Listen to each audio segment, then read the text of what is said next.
Book of Romans, chapter 12. I covered your prayers once again. I'm still trying to get out of these words, but we're going to do the best we can. Romans chapter 12. I only want one verse. Verse number 1. Amen. Verse number 1. Romans chapter 12, verse number 1. When you have it, say amen. Amen. If it is your custom to stand, we can do so at this time. Reading from good old King James. I beseech you, therefore, brothers, by the mercy of God, that you present your bodies a living sacrifice, holy, acceptable to God, which is your reasonable service. Amen. Amen. I beseech you, therefore, brethren, by the mercies of God, that you present your bodies a living sacrifice, holy and acceptable unto God, which is your reasonable service. If you'll pray, I'll preach, and we can praise God together. I want to label the message, it just makes sense. It just makes sense. All week we've been saying that Romans chapter 12 is the opening of the ethical section of the book of Romans. We know that chapter 1 through 11 tells us what we believe. And we read in chapters 12 through 16 how we should behave. And as we studied the text, we learned that chapter 12 verse 1 becomes the hinge verse. I'm all right, y'all, pay attention to me. Chapter 12 verse 1 becomes the hinge verse of the entire book. We're good now.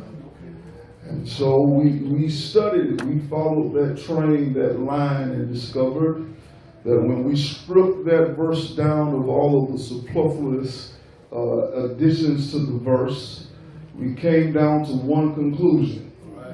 That conclusion is that God is asking us to present our bodies as sacrifices to God. That's the bare bones. That's the foundation of what God is saying to us. And we followed that train all the way back to the temple, and we saw them drag that bull up that 9-foot altar, sacrificing there. And we followed it all the way back to Genesis on the same mountain.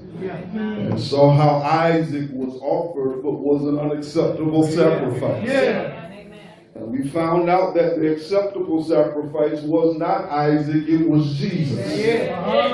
And because Jesus is the living, holy, acceptable sacrifice, we can be the sacrifice. And then we studied on last night. We said that last night that the reason we are a sacrifice for God is because of His mercies. And we said last night that the mercies of God is that compassionate part of His character that moves Him to intervene in our circumstances. Now I know y'all playing hard to get tonight, but that's good news. That God knows how to step into my situation when I need Him most. And when I can't see how He's working it out, and I can't see how He's going to make the way, God knows how to get in myself and get in my situation and get in my circumstance. And He knows how to work things out for my good. And we talked about those 3 tenses of mercy last night. We talked about how in the past tense there's prevenient mercy, how before I ever needed mercy, God provided mercy because He knew I was going to need mercy. Yeah, I'm trying not to bother that, y'all, but that's still good. That before I needed it, He supplied it. Then we said in the present tense that God gives us providential mercy.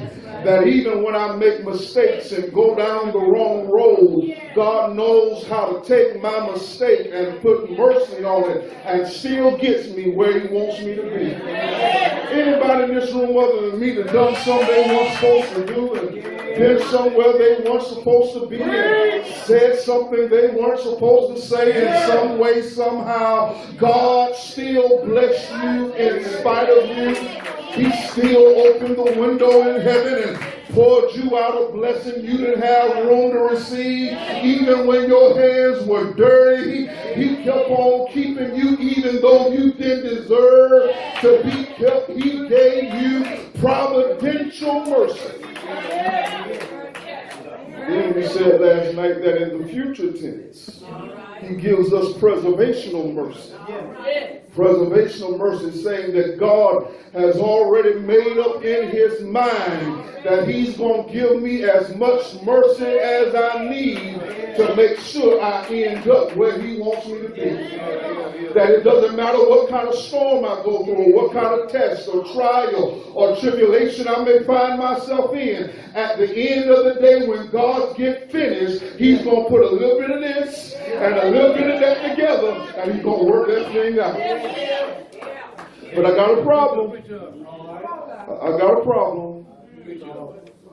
I told y'all what to do. I told you the what to do. Present your body as a sacrifice, living, holy, and acceptable. And I told you why to do it. Because of God's mercy. But I got a problem. I got a problem tonight because I haven't told you how to do it. I haven't told you how to do it. I done told you everything else. I just haven't told you how to be a living sacrifice. So let's look at this verse one more time and listen at what Paul says right here in this same verse. He says, I beseech you, therefore, brothers and sisters, by the mercies of God, that you present your body a living sacrifice, holy and acceptable unto God, which is your reasonable service. Here it is. Here's your answer to the how. Here's your answer to the how. The what? Present your body as a sacrifice to God. The why? Because of the mercies of God. The how? Through your service to God. If you're going to present your body as a living sacrifice, holy and acceptable to God, the way you're going to do it is through service to and for God. He's saying that if you're going to be the sacrifice, that if you're going to have the whole life commitment that this verse is talking about, it's going to require that you do something. Now, if He just wanted a sacrifice, you could die and it'll be all right. But He didn't say a dead sacrifice. He said, I want a living sacrifice because I got something that I want you to do. So if y'all will take a trip with me, I'll show you what He wants you to do. Come on with me back. Come on back with me to the temple. And come on back with me into the sanctuary. And come on back with me to the altar. And I want you to see once again as we watch on Monday night how the worshiper comes into the sanctuary and he brings his sacrifice to God. He lays his hand on that sacrifice and confesses his sins to God. And after confessing his sins, he turns that sacrifice over to the priest to take up on the altar and to give to God.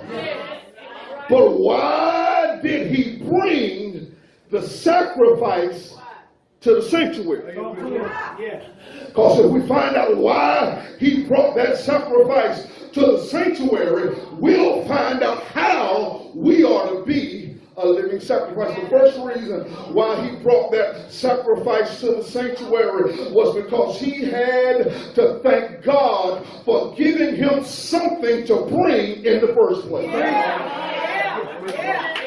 Now, don't y'all been good always. Don't y'all do it like I ain't preaching. I said he had to tell the Lord, thank you for giving him something to bring in the first place. And I just want to know, is there anybody in this room that need to take a pause and thank God that he's already blessed you, that you're not waiting on a blessing, that you're already a recipient of a blessing, that you ain't looking for one, you already got one. In fact, you're not looking for a blessing, you are a blessing. They're going to make me work tonight, so let me try it.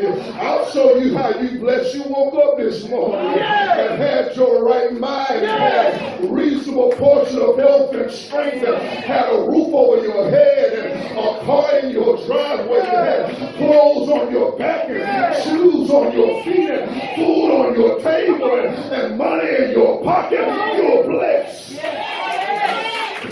They don't believe they blessed you. You're so blessed that you got into an automobile with combustible gas in the gas tank, and fire in the engine, and fire and gas never got together, and the car never exploded, and you made it from point A to point B all right. You were blessed.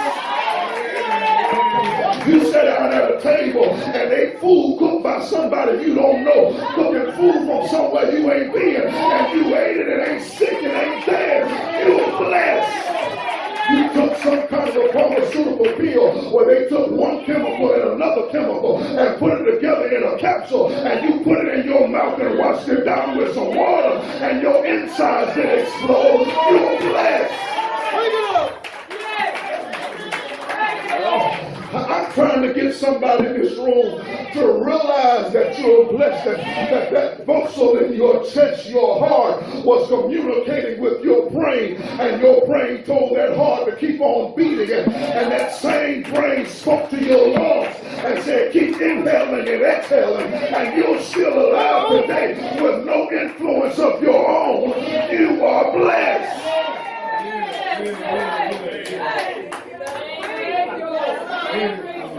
And the reason why I'm a living sacrifice today is because God has already blessed me.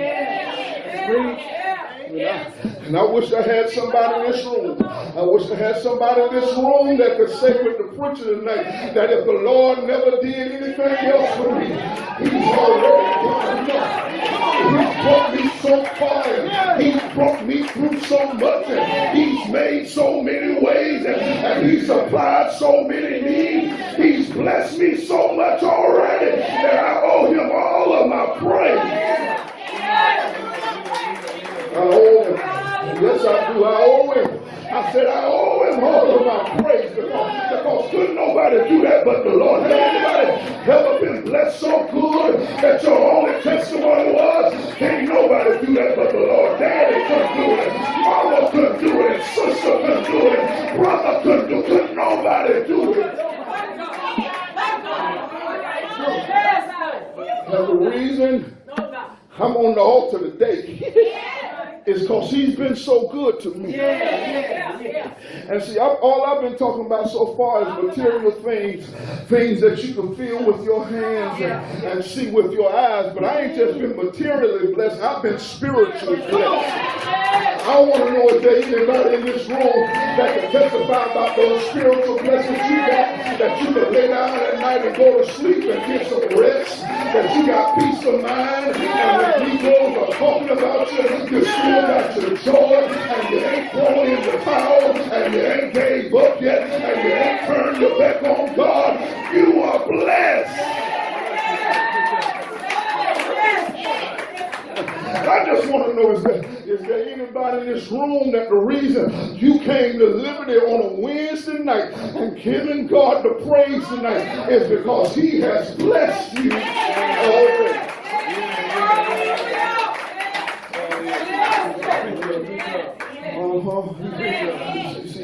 Now, I can shout about a blessing. Yes, I can. I can shout about a blessing, but it goes a little bit beyond just being blessed. Because God didn't just give you what he gave you for you.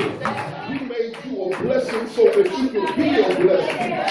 He wants you to take some of that little joy you got and share it with somebody else. He wants you to use your word as encouragement to let your brother or sister that's going through know that, baby, weeping may endure for a night, but joy will come in the morning. He wants you to let somebody know that even though it's dark right now, the darkest clouds are just before day, and if you hold on and hold out, God is able. Bless you. Lord, help me. I wish I had the strength tonight. I said, He blessed you to be a blessing. And that's why I can't stand some church folk, because the Lord done blessed them with a voice to sing and they won't open their mouth. You know, they got a smile of encouragement on them, and they sit there like they've been sucking on lemons and marinating prune juice for the last 6 months.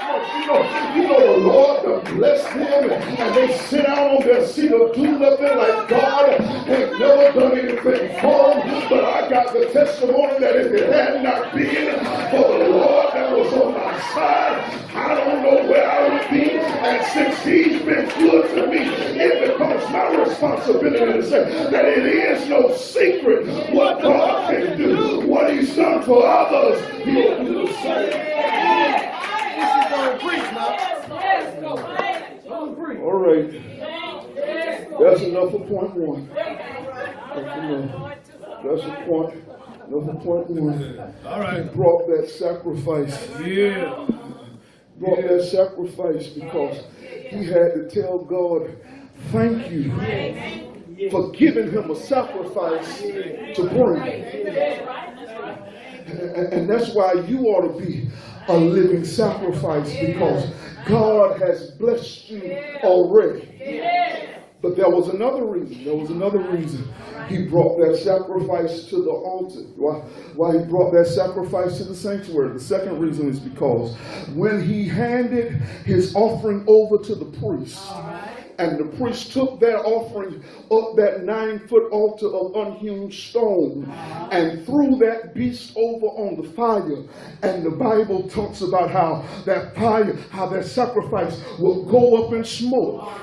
And when he will go up in smoke, God's presence will come down, and the person bringing the sacrifice will have a personal encounter with God. And that's why you ought to be a living sacrifice, because you want to experience God for yourself. Yeah, see, this word service in Romans chapter 12, verse 1 has another definition in the Greek language. It doesn't just mean the sacrifice offered on the altar. It also speaks to the liturgy of worship. It means that you came to church and you got involved in the service. And see, that's what being a sacrifice is about. That on Sunday morning when the worship hour is going on, and you come up in Liberty, or you go in Mount Zion or Friendship or St. Beulah, and you don't cross your arms and cross your legs. And you don't hold your mouth, and you don't sit there like you're watching a show. But I came because I'm a living sacrifice. And I got to go back to point one right here. And he's been blessing me all week long. See, he woke me up every day last week, and he took care of me every day last week. And now that I'm at his house, at his party, you better expect me to be loud. You better expect me to get real radical and crazy, because he's been good to me all week. And as good as he's been to me, you think I ain't going to raise my hand? As good as he's been to me, you think I ain't going to sing you? As good as he's been to me, you think I ain't going to give him my hallelujah? As good as God's been to me, you might need to school. As good as God's been to me, you may need to give me a little room, because I may throw my hand up at any given moment. He's been so good to me that I might start screaming and hollering at any given moment, because he's been so good to me. I'm quitting, y'all. I'm quitting because my time is gone. But you know what? I can't stand dead church. I told you with a passion. I hate it with a passion because I'm sitting in a room full of folks that I know the Lord been good to. I'm sitting in a room full of folks. I saw you in your hospital bed when you was in ICU with tubes coming out of your forehead and your ears and your mouth. I watched you when you were down to your last dime. And I sat in the office with you when you were pulling your hair out. And now let the Lord raise you up. You sit down. Like for real, you gonna sit down like he didn't heal your body. Like he didn't pay your bill. Like he didn't make a way out of a no way. That's what happens when I come to church. See, that's why I get loud when I come to church. Y'all sit down and let me tell you a little bit about Maurice, and I'll find my way in my seat. I was in revival 2013. I was preaching a revival and had pain in my right side. I was in tremendous pain. I preached leaning over on the pulpit because I was in tremendous pain. And my friends cried and begged me to go to the emergency room, and I just wouldn't go. But around midnight, I went to the emergency room, and you know what happened? The doctor said, your appendix is very hot. He said, sir, your appendix is already in shreds, and the poison is leaking out into your body. That's why you're hurting. We got to take you in emergency surgery right now. And when they took me into surgery only supposed to be 15 to 20 minutes, and I ended up in surgery for 7 hours because when they removed the appendix, they found a tumor on my colon at 24 years old. Had colon cancer in my body and did not know it. And I was preaching revival, and they went in and took out 2/3 of my colon, 1/3 of my small intestine, got out all of the cancer. And then when it got to the test, it came back and said it wasn't no cancer at all. And since the Lord let me live, I wish I was going to get on my side. I said, since the Lord let me live, I said, since he put breath in my body, since I ain't never went into remission, ain't never been back into the hospital, every time I get a chance, I got to pull a Marvin Gaye and throw up on my hands.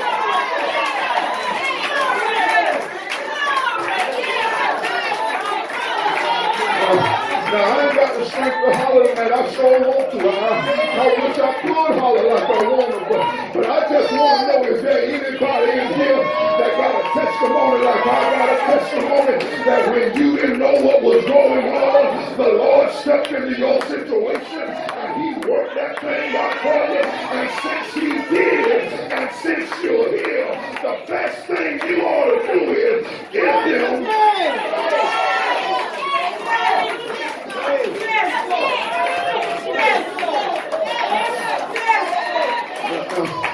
Now I'm closing.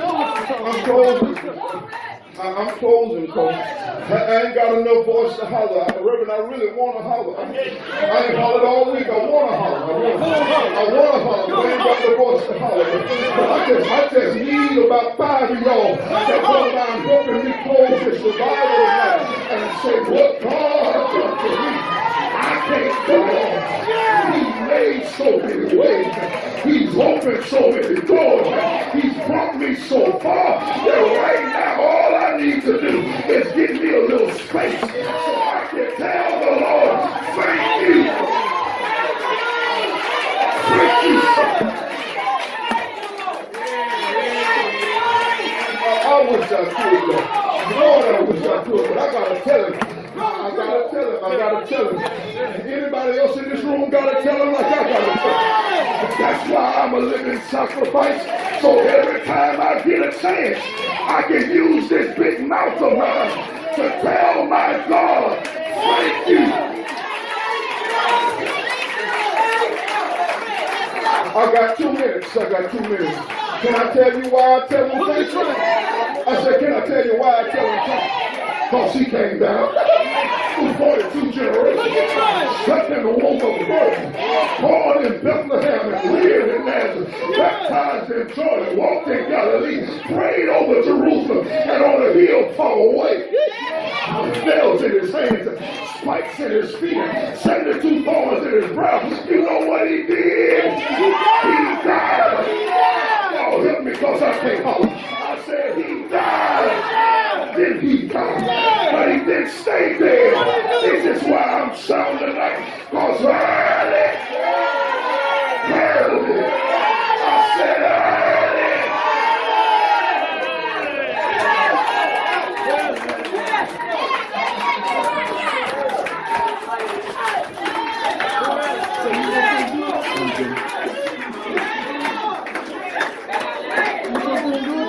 Oh, I wish I could holler.